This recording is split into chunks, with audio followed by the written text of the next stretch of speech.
No, tak už som hore v tom templi. Kuize Midura Temple. Vyzerá to fakt super. Momentálne takých 6 detí prišlo za mnou, že sa učia angličtinu.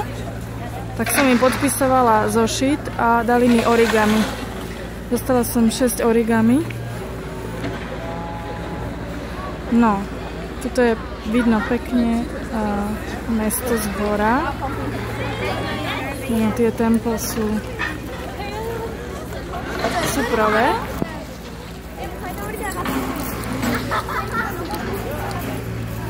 Pôjdem sa pozrieť hore. Urobím tam nejaké fotočky. Takže tak. No, tieto decká sem takto chodia a rozprávajú sa s cudzincami, aby si cvičili angličtinu, pretože v Japonsku bohužiaľ nikto nehovorí anglicky. Absolútne. Možno, že jeden jediný Japonec doteraz. To bol na informáciách v Kyote, na stanici vlakovej, ktorý vedel, ale inak vôbec. Čiže to je všetko také posunkové. Treba vedieť kľúčový bod po japonsky a nejako posunkami sa s nimi dá.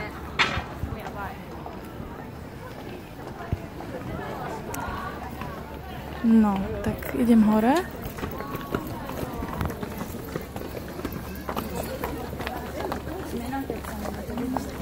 To sú typické japonské vohozy. Žabky, ponožky, ideš? No. Čo to sú buddhistické temples.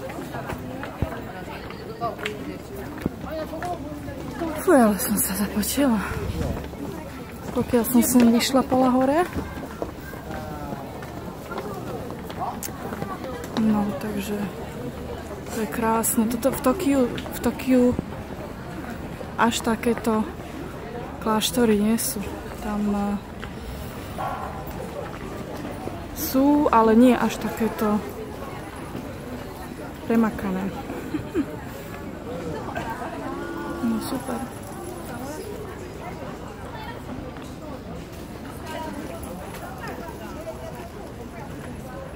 Dobre, takže končím teraz a neskôr zase niečo natočím.